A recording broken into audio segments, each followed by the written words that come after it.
नमस्ते, मेरा नाम है याज्ञवल्क और पंचायती के इस एपिसोड में मैं उनके पास आ गया हूँ जिन पर नज़रें टिकी हुई हैं, न सिर्फ बीजेपी की, न सिर्फ कांग्रेस की, बल्कि हर उस शख्स की जिसकी राजनीति में रुचि है। वो नाम है विष्णुदेव साय। वो नाम जिनके विधानसभा क्षेत्र में प्रचार के दौरान अमित शाह ये कह आए हैं, आप इन्हें जिता दो, मैं इन्हें बड़ा आदमी बना दूंगा। कयास हैं, खबरें हैं, शुभचिंतक कह रहे हैं, उम्मीदें जता रहे हैं, मुख्यमंत्री बन सकते हैं विष्णुदेव। क्या खुद उनकी राय, उनका नज़रिया क्या है, ये कोशिश करूंगा, लेकिन ये भूमिका मैं ही स्पष्ट कर देता हूं। पार्टी के अनुशासित सिपाही हैं, इसलिए वो ऐसा कुछ नहीं बोलने वाले जो शायद पार्टी के लाइन के बाहर जाता हो, लेकिन कोशिश मेरा काम है। आप लोगों के लिए सवाल मैं बिल्कुल करूंगा। जीत की सबसे पहले बधाई। जी, बहुत बहुत धन्यवाद आपको। विष्णुदेव जी, भूमिका में स्पष्ट कर दिया, प्रश्न क्या है, तो प्रश्न सीधे ही पूछ लेता हूँ। आपको लेके कयास हैं कि आप मुख्यमंत्री बन रहे हैं छत्तीसगढ़ के, क्या कहना है? ये काम हमारी पार्टी के राष्ट्रीय नेतृत्व का है, वो करेंगे और पर्यवेक्षक नियुक्त हो गए हैं। आदरणीय श्री अर्जुन मुंडा जी केंद्रीय मंत्री, आदरणीय श्री सर्बानंद सोनोवाल जी केंद्रीय मंत्री और आदरणीय श्री दुष्यंत गौतम जी अब छत्तीसगढ़ आकर विधायकों के साथ बैठक करेंगे, रायशुमारी करेंगे और अंततः हमारा जो संसदीय बोर्ड है वो तय करेगा कि मुख्यमंत्री कौन होंगे। अपनी ओर से आपकी कोई अभिलाषा, कोई इच्छा? देखिए, मैं तो इतना सौभाग्यशाली हूँ कि आज हमारी 30 साल की राजनीतिक यात्रा में पार्टी ने अनेक अवसर हमको विभिन्न पदों में काम करने का प्रदान किया है। हम एक गांव के छोटे से किसान का बेटा, एक छोटा सा भारतीय जनता पार्टी का कार्यकर्ता, आज पार्टी ने हमको विधायक, सांसद, केंद्र में मोदी जी के मंत्रिमंडल में राज्य मंत्री, अध्यक्ष का दायित्व, ये सब दिया है। और एक छोटे से गांव के पार्टी के सिपाही को इतना बड़ी पहचान भारतीय जनता पार्टी ने दिया है और हमेशा हम पार्टी के आदेश का पालन करते हैं और आगे भी करेंगे। जिस अंचल से आप आते हैं वो सरगुजा, 14 की 14 सीटें जो 2018 में कांग्रेस के पास थीं, वो अब भाजपा के खाते चली गई हैं। यही नज़ारा कमोबेश बस्तर में है। आदिवासी आखिर नाराज़ क्यों हुआ, या भाजपा पे इस कदर फिदा क्यों हुआ? देखिए, कांग्रेस पार्टी का जो लोक लुभावन जन घोषणा पत्र था 2018 के विधानसभा चुनाव में जी।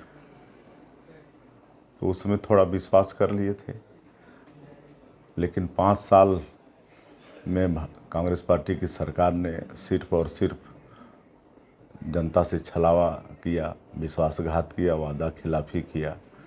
36 वादे में एक भी वादा पूरा करने में सफल नहीं हुए, बल्कि पूरे छत्तीसगढ़ को अपराधगर बना दिए। माता बहनों के ऊपर में हजारों दुष्कर्म के मामले हुए। पूरा माफिया राज चलने लगा, कोयला माफिया तो रेत माफिया, जंगल माफिया, शराब माफिया, ये सब पूरा माफिया राज आज भी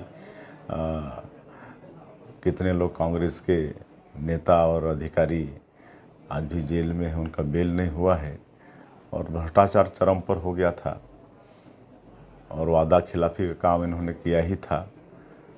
तो ये सबसे जनता कराह रही थी और जब विधानसभा का चुनाव आया तो बोलते थे हम लोग, जब जनता के बीच में जाते थे तो पिछले बार ठगा गए, इस बार नहीं ठगाएंगे, और वही काम छत्तीसगढ़ की जनता ने, मतदाता ने किया है।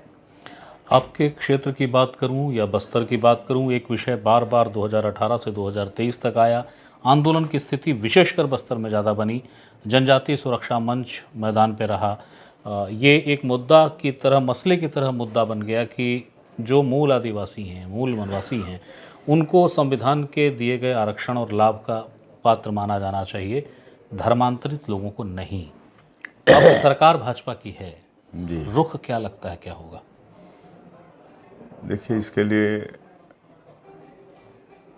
बनवासी कल्याण आश्रम के द्वारा डीलिस्टिंग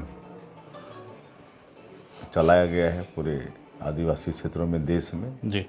और ये मांग तो है कि भाई जो धर्मांतरित लोग हैं आदिवासी, उनको आदिवासी की सुविधा न दी जाए।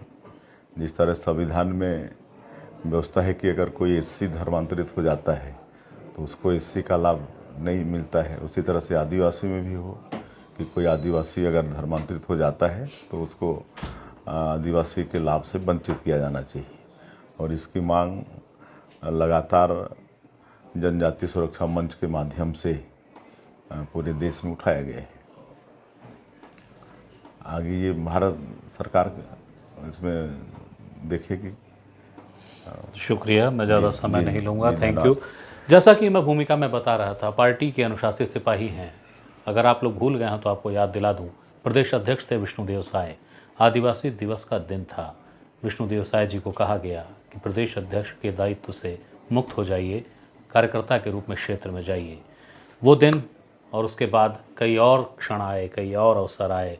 हीब नदी में पानी बहुत बहा, इंद्रावती में पानी बहुत बहा, मगर विष्णुदेव साय का मौन नहीं टूटा। उन्होंने कुछ भी नहीं कहा, कोई प्रतिक्रिया नहीं दी। आज वो दिन है, 5 बरस के बाद विष्णुदेव साय को मुख्यमंत्री का चेहरा माना जा रहा है और विष्णुदेव साय का मौन अब भी वैसा ही है। वे चुप हैं, वे कहते हैं निर्णय पार्टी करेगी, मैं तो सिर्फ कार्यकर्ता हूँ। अगली बार पंचायती में फिर किसी नए मेहमान के साथ मैं फिर हाजिर हूँगा। तब तक के लिए नमस्कार।